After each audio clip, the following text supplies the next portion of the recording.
For so long, it was avoided and ignored, and still today it's something so many people don't want to acknowledge. Football has always trailed behind other sports, and therefore behind much of society when it comes to mental health. But the openness of today's players and a more supportive media has led to mental health becoming a much hotter topic within the beautiful game. Today on Football Reality, we're exploring the stories of some of those players, looking at footballers who faced mental health issues.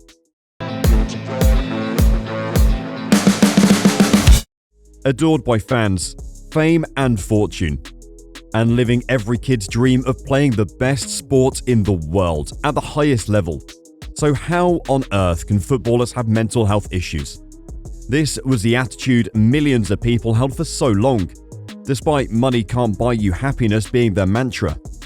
But footballers are human beings, going through the same emotional highs and lows as the rest of us, with some of those lows being quite specific to their profession. Imagine you're playing in a Premier League match. Everything is going well until you underhit a back pass which allows the opposition striker to run in and score. Your small but costly mistake was watched live by millions of people around the globe and shared millions more times before you've even come off the pitch. 50,000 people are booing and jeering you every time you touch the ball for the remainder of the game. Pundits in the TV studios are analysing and over-analysing your mistake in the most minute detail, while you sit in the dressing room apologising to your teammates for costing them 3 points.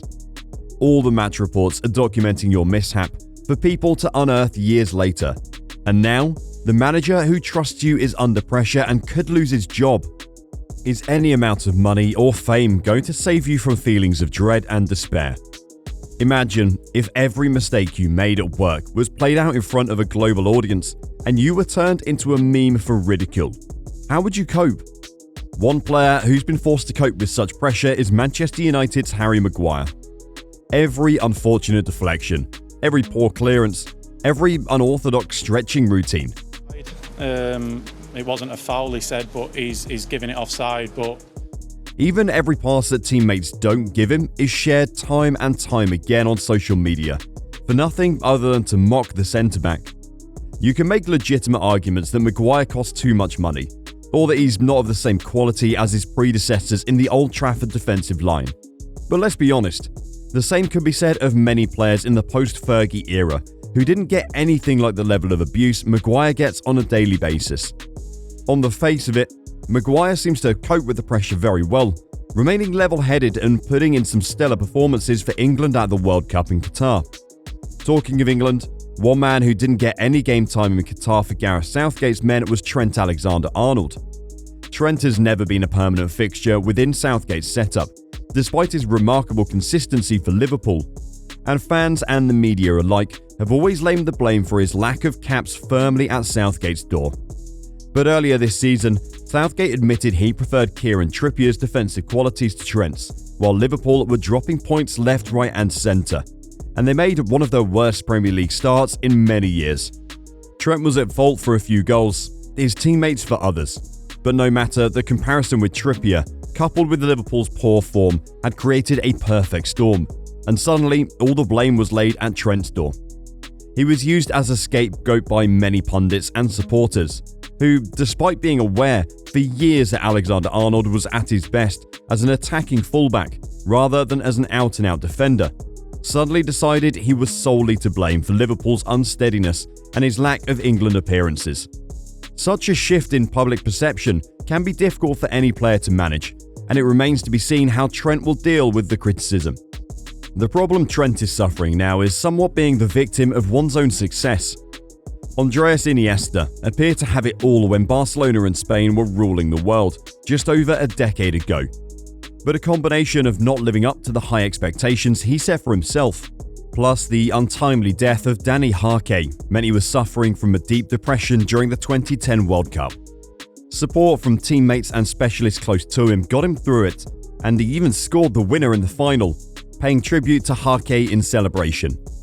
But it proved to a lot of people that even being at the peak of your powers on the world stage does not exclude you from mental health difficulties. So far, we've only spoken about the on-field issues that can cause players to suffer from mental health problems. but often it is what happens off the pitch that can lead to the worst cases.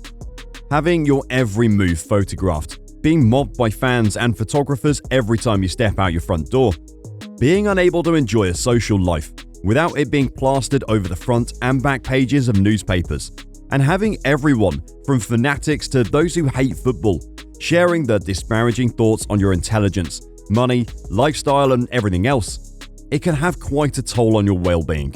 I don't know, I don't think any of us are even bothered about that. I think when we look back on tonight, we're not going to...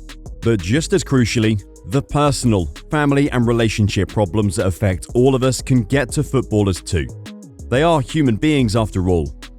Many players have turned to gambling, drugs and alcohol to cope with the mounting pressures brought on from media scrutiny and other associated issues. Some, such as gambling addicts Scott Davies and Keith Gillespie, have turned their lives around, while drug addict Paul Merson was able to get clean. Probably the most heavily scrutinised player in English football history, Paul Gascoigne, has suffered terribly from alcoholism for decades, but for the last few years has seemed to be in a healthier state.